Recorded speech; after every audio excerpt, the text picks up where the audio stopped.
I invite you now to close your eyes, relax, and enjoy the beauty of this moment. I love this moment each week as the result of our prayers and our music and our combined intention brings us to a place of peace. My mind is clear. My heart is open. My body is relaxed and light. I am open and ready to receive and sit in the potential and possibility of all that can be. Let's just rest here for a moment.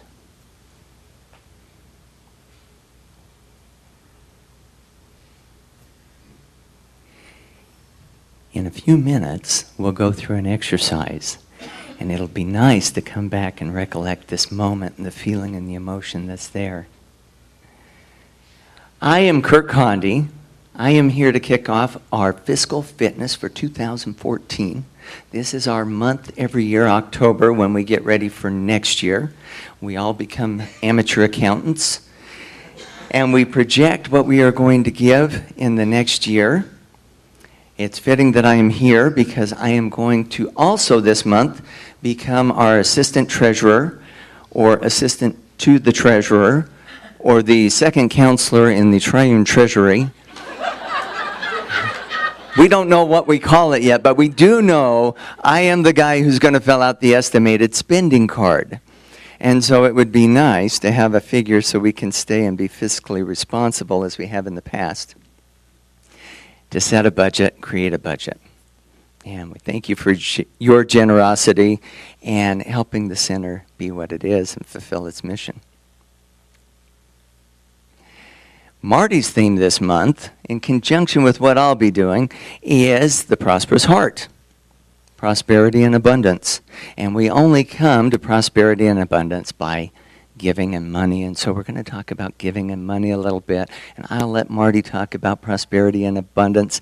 And Marty has just finished up a beautiful series from Deepak Chopra on the 7 spiritual laws of success, which is very nice. Very appropriate, because we only come to prosperity and abundance by the spiritual laws that govern those. Sometimes I think this guy knows what he's doing. Other times I'm sure of it. So thank you very much, and thank you for making Deepak so accessible to me, because I am very Deepak resistant. Oh, I'm sorry, what did he say? I think he said he doesn't like Deepak Chopra. Well, that's silly. Who doesn't like Deepak Chopra? I don't like Deepak Chopra. I said it. Can you say that in church? Apparently you can. I'm sure I have a very good reason for it. I don't know what it is. It happened a long time ago. Well, I know when it happened, and we had a very fundamental falling out about 30 years ago, and that was before Deepak was really Deepak, and way before I was even Kurt. And something just got me, and I'm like, no. And I've changed a lot since then, so I should take another look. But I'm sure he's still pretty much pretentious, arrogant. Yeah. Deep. I don't know because I don't look, because every time I hear those words, I just get this constricting feeling in my chest. My body goes in like this. My mind starts racing. I am confused, and I want to get away from that place. And so this book has come into my life several times, 7 spiritual laws of success. And I'm like, whew. Wow, thank you for sorting out the spiritual laws of failure for me. Thank you so much. Thanks, Dee. And I am closed off, and I'm confused in my mind, and I've never heard what's in there. Turns out there's some pretty good stuff in there. Probably stole it. I don't know. 7 spiritual laws of success. They're all spiritual laws. All spiritual laws are successful if we obey them. And obedience is the key to progressing in life. All our happiness lies on our strict obedience to the rules.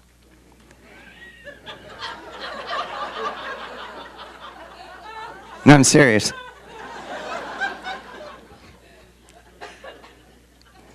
How are you feeling now? Where's your mind now? Where's your heart now? I have had a lot of fun. I was able to share a few people, and they said, Kurt, what are you going to do? And I said, I'm going to do 5 minutes on obedience. See, if I get up here and talk about giving and money, I'm going to make a few of us uncomfortable and anxious. But if I talk about obedience, we're all uncomfortable and anxious. Yeah, I just want to make it fair. Once again, we are all feeling the same thing in unison. And it's different than what we felt before. And so now's when we're going to do our exercise. Because I would like you to sit. I'm going to keep talking about obedience. And you may keep feeling the way you're feeling. But remember, we are in a safe place. All the goodness of the universe is here for us. And there is a difference between openness and acceptance. And by being open to a message doesn't mean you're necessarily accepting the message. But when we sit like this, everything was fine till Kurt said obedience, and then I just went, no more. Thank you, Kurt. So your job is to exercise while I just stand up here and do my thing. And see if you can open up to the ideas of obedience and see them in a new way and see them in a new light. If I'm not able to do that and help you with that, practitioners are standing by. We will get everybody out of here okay. I promise you. I promise you. But before it gets better, I'm going to make it a little more difficult because we're practicing. So let's get into obedience. Our brothers, our sisters, our friends who practice the Muslim faith, they don't talk about obedience. In the Quran, obedience is not mentioned. When Gabriel was on the mount talking to Muhammad and told him, speak the words which I shall tell you, or write the words which I shall tell you, he didn't use the word obedience at all. He used the word submission. Those who will live will submit to the will of God. And those who will not know submission will not know happiness. Ooh, that sounds a little harsh.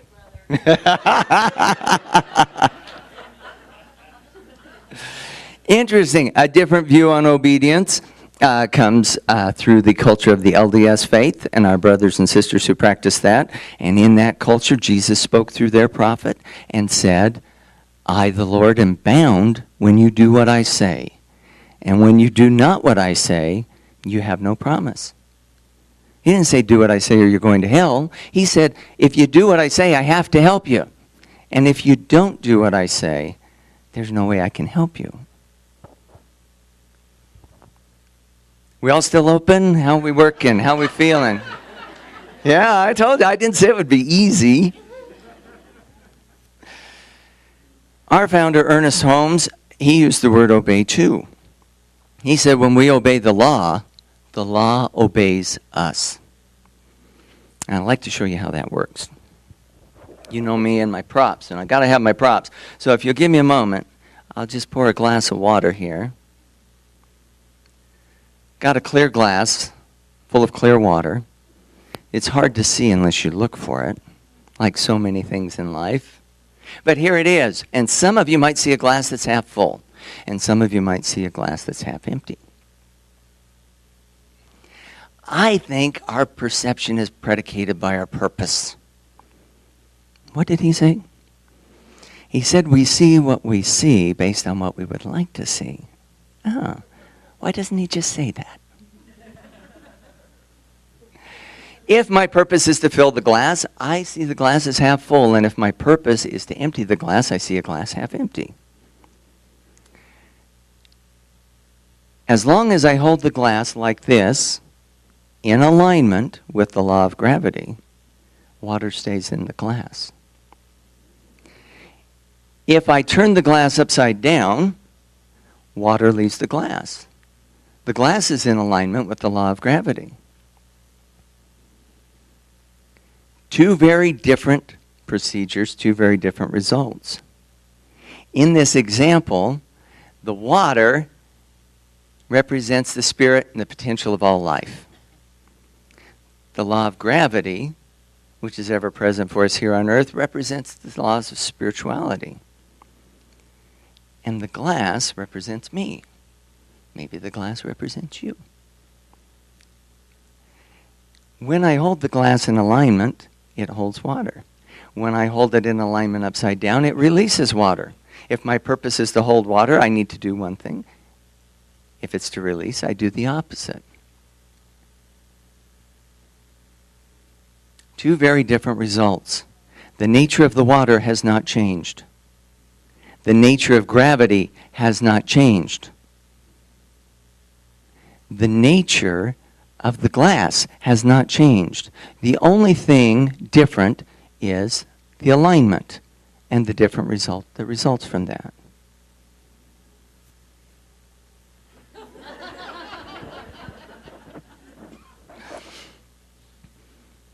As we go through life, I cannot change spirit. I cannot change spiritual laws. There are many, many things about the nature of the Kurt that I cannot change. But I can put Kurt in alignment and experience the blessings of the universe. So another word for obedience is alignment. We like that a little better. Ernest Holmes had another word for obedience, and that is unification. When I hold the glass like this, and I'm trying to fill the glass, and the glass is holding water, I am in alignment with gravity. And at this moment, I own gravity. Who is the servant, and who is the master? It's hard to tell.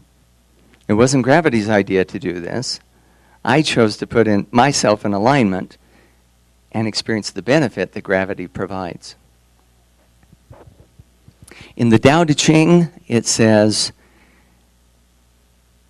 those who conform to the way conforms to them. Those who conform to virtue, virtue conforms to them. And those who conform to loss, loss conforms to them. If we go back to the Quran that talked about submission,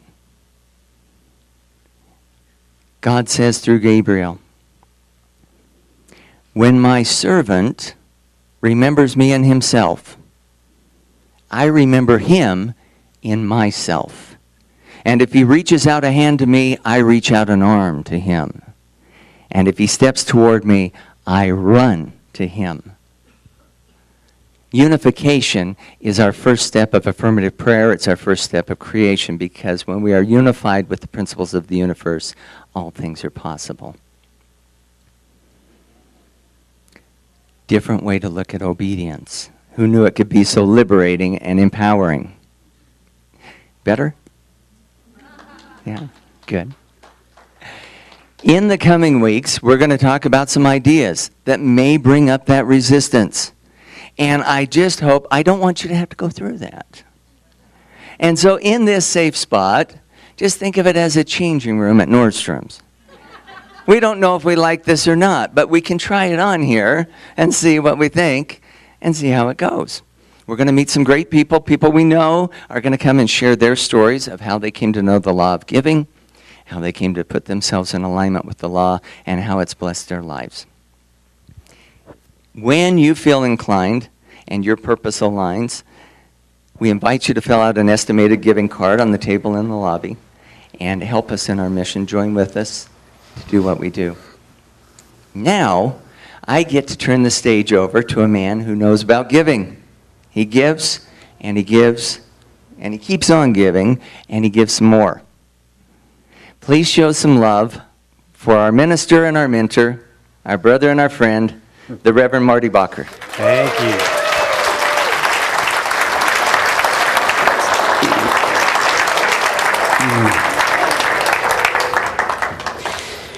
Thank you, Reverend Kurt. I appreciate the...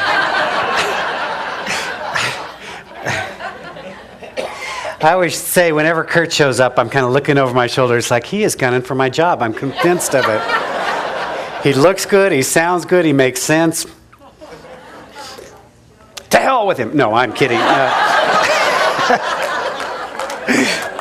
I've been listening to a series, a thing about kings and queens and how they just got to say off with their heads, which would be fun, wouldn't it? But apparently it's frowned upon in polite society, so you get to stay. We love you. Thank you. How much do we love Kurt?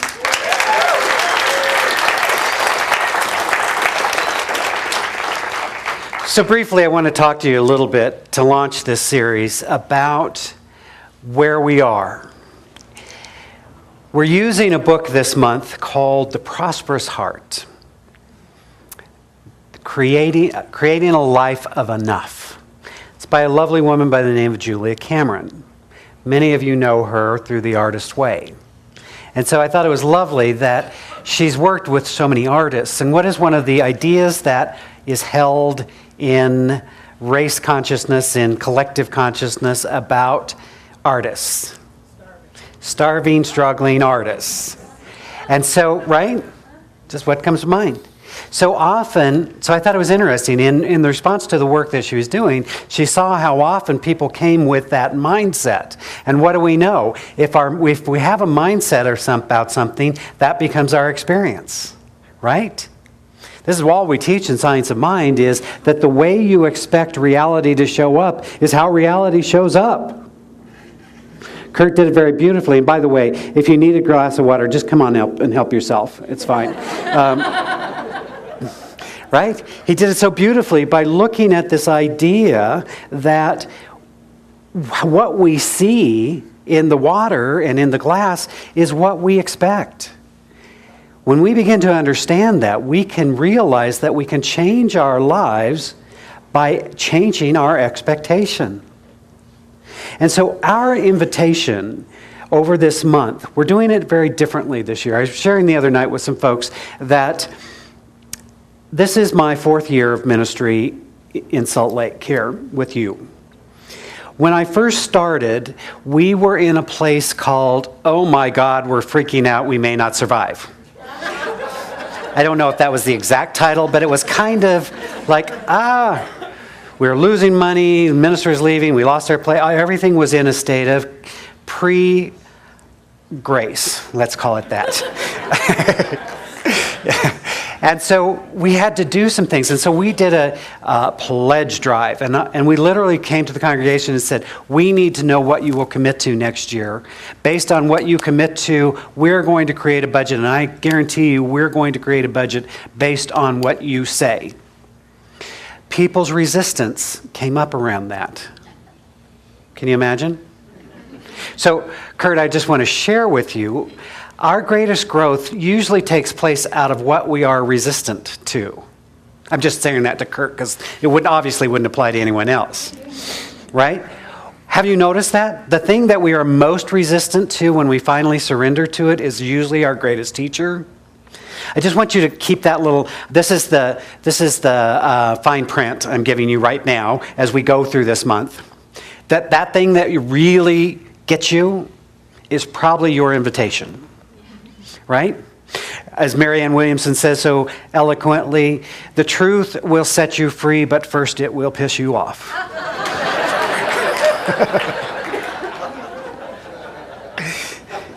Kurt, don't use this kind of language when you become the minister, okay? Which may be sooner than we think. I don't know. But it's true, right? Right? The more resistance we have about truth is usually the indicator that there's something there for us to hear and to learn. So we're going to talk about giving and receiving and divine flow. Now, we're all good with that, right? Because we love the spiritual. Oh, I'm all about world peace, right? That's lovely. But in part of that is we're going to talk about money. And in part of that, we're going to talk about your money. You knew this was coming. And then all of a sudden, it's like, all right, now you've gone over a line. Now we're talking about my money here, right? So just realize when that comes up, It's just the thing. So first year was really like, hey, we got to do this. We were in survival and we needed to figure something out. We've continued to do a pledge program, which is just a good financial tool for us as a community to gather the collective good idea and say, okay, this is what makes sense. So let's create a budget out of that. At the beginning of this year, we created a budget, as we do every year, based on the commitments that were made to us, and then we just blew it all to heck. Somewhere in the middle of that, we said, let's get a building. And it's going to take this much money. And we all said, okay. And we did it. And so our money has been far surpassing what we budgeted, and so have our expenses. But the good news is we're ahead of the game. So I thought it was interesting as I had a break. I always have a little break in between services, and there was some information on my desk, as there often is.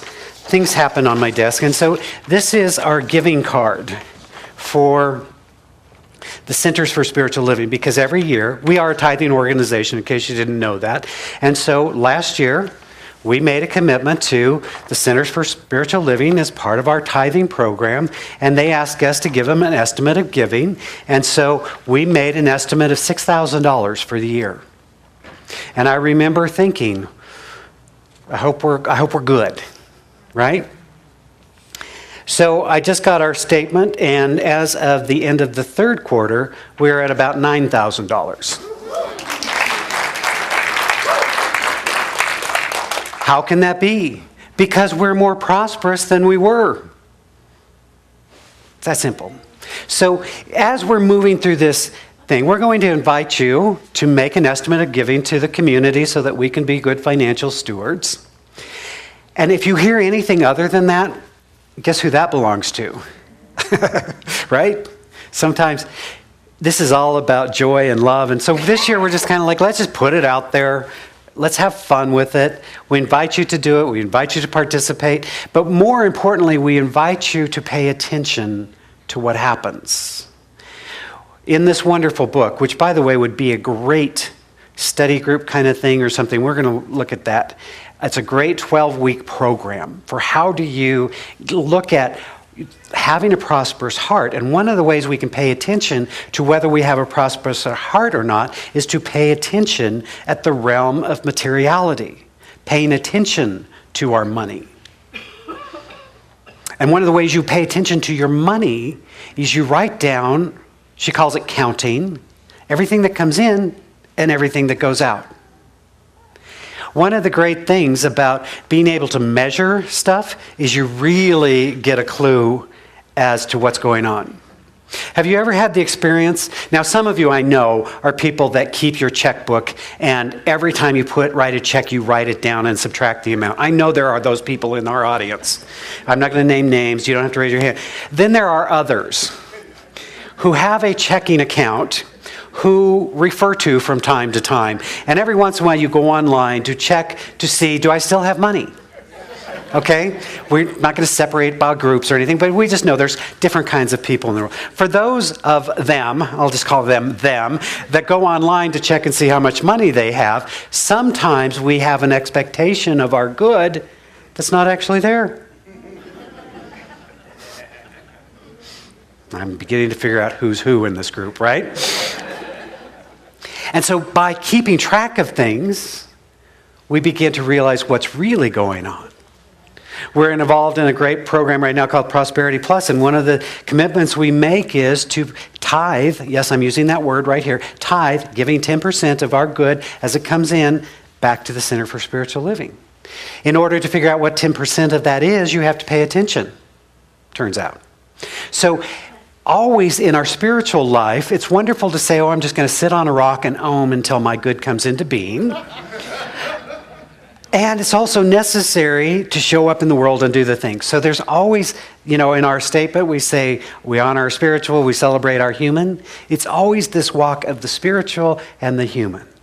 So when we go through this week, and when you begin to feel the resistance coming up, recognize there's probably an invitation. I said at the earlier service, I want to explain how this program works. So once you fill out your estimated giving card, We take all those, and then several of us will go into a room and we will look at those cards, and we will judge people harshly.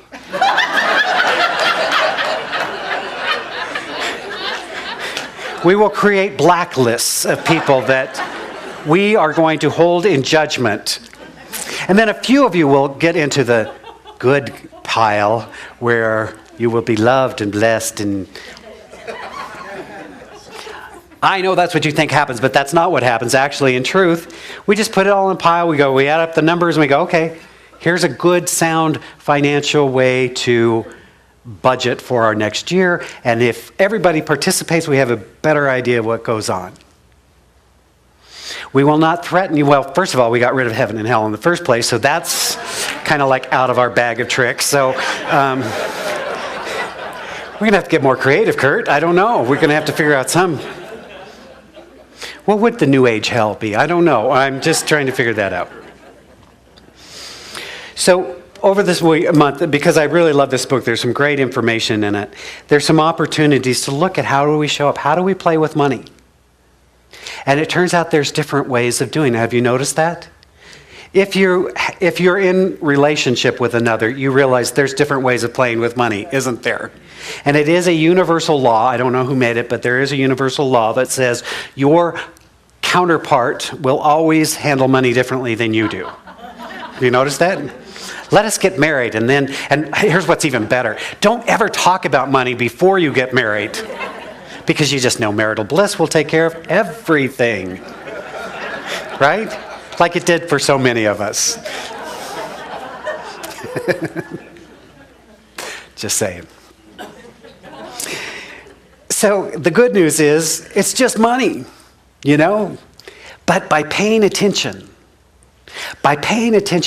as Kurt said so beautifully, what happens when when we start shutting down? All of abundance is about being in divine flow. Have you noticed that? So in this book, Julia Cameron says, the first myth we need to understand is that prosperity is not about cash. It is about faith. It is about our faith in life and our willingness to be supported and our belief in a beneficial, benevolent presence that is seeking its highest good through us. And when we have that mindset, then it doesn't matter what's happening in our life exactly. I have known people with tremendous amounts of money who are not abundant. Because if you live in fear that will go away, if you live in fear that will be taken, if you live in fear at all, you're not living in abundance. And likewise, I've known some people with no money, and they were certainly not experiencing the prosperous life. Somebody even said about Gandhi, it takes a lot of money to keep Gandhi in poverty. While he chose a very simple life, there was a whole support network that worked around him in order to give his gift, right? So just recognize that abundance is never determined by the material plane. However, sometimes it is evidenced by the material plane. In other words, as we become more prosperous in our hearts, as we become more prosperous in our mind, one of the symptoms of that is we experience greater flow of all of our good. More love, more harmony, more joy, more financial abundance. It's a wonderful and lovely thing. So our job as the Center for Spiritual Living is to support you in knowing who you are. Not the stories about who you are, but the truth of who you are. That you are a divine emanation of this one living Spirit. That you are created in the image and in the likeness of the divine, which is to say you have all those same qualities of Spirit. And the more we align ourselves, as Kurt said, we're not obeying the rules, we're obeying the laws. And as we work with the laws, we can either say, I'm going to hold my cup upward and allow it to be filled by the fountain of life, or I'm going to turn it upside down and I'm going to whine and complain about why life is doing this to me.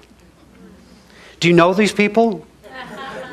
oh my God, I just sometimes want to smack them, although I have evolved beyond that in my life, so I don't actually smack them. Oh, okay, maybe I give them a little mental slap, real quick. Right? I often say that if we go to the river of life with a thimble, we get a thimbleful. And if we go to the river of life with a cup, we will get a cupful. And if we go to the river of life with a 55-gallon drum, it will fill the container that we have given it. It is not life withholding from us. It is our own limiting belief, our own limiting concept, our own mistaken ideas about money and all that stuff that becomes the limiting factor. And so the work is always done within our own being to expand our capacity to receive. One of the ways we expand our capacity to receive is by expanding our capacity to give with the expectation that the universe comes rushing back to us to support us. And so Kirk gave you three great different examples from three great spiritual traditions that are all saying the same. You can either cooperate with life and experience joy and maybe even heaven, the kingdom of heaven, or you can fight life and suffer, but it's not life that's the problem here. So my invitation to you, as we are moving through this month, it's a great time. The bounty of the harvest is all around us. The work that we have done in the spring and in the summer is now coming to fruition. We have a blessed soul in our Practitioner 2 class who planted a whole bunch of tomato plants in the spring. And now bushels of homegrown, delicious, fabulous tomatoes are coming into our midst. I'm not telling you his name because I'm not sharing. No, but that's what happens. He's like, okay, here's my next bucket, right? And we're sharing and we're in the abundance. And there is nothing better in life than a homegrown, fresh, fine ripened tomato. Here, I'm going to just put that next to the water, okay? Just going to set those right here. Because that's how the universe works. That's how abundance works. We plant, we sow, we cultivate, and then, as the Bible says, see if I will not pour out such a blessing on you. That's how it works. Now, if irritation comes up, then you know you're on track. Right? You have to till the soil for it to be ready for planting. You have to cultivate a way of being. And so the Center for Spiritual Living, our dedication is to be a place that cultivates your soil. Sometimes we add it by adding fertilizer, sometimes we add it by stirring it up a bit.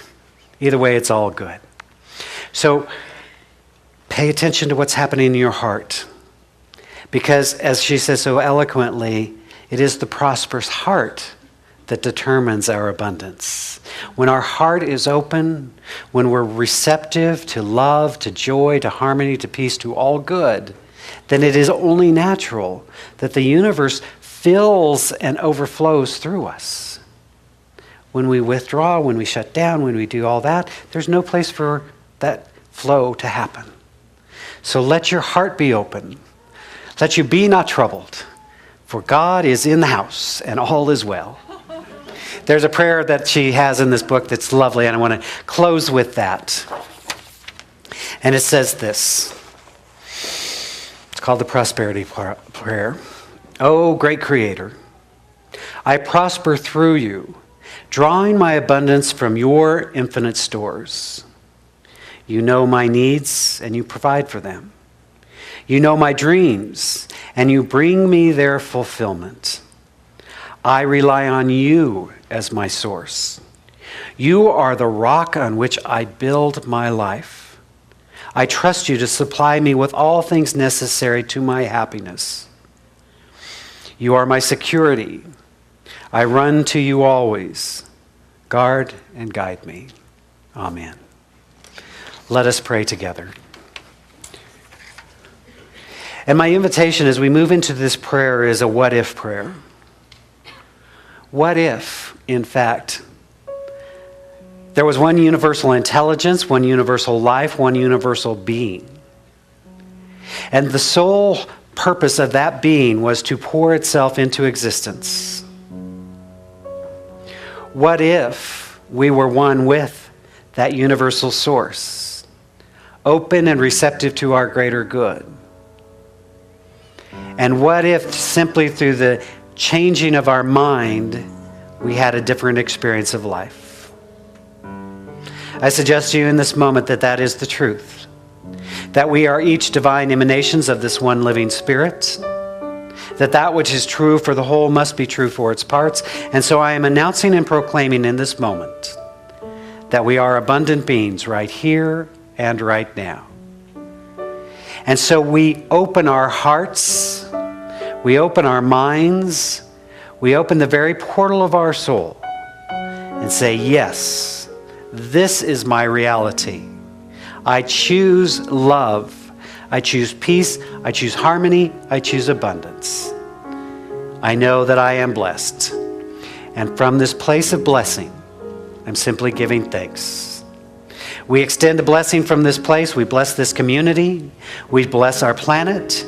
We bless all faiths, all traditions. Wherever two or more are coming together in the recognition of the divine is there.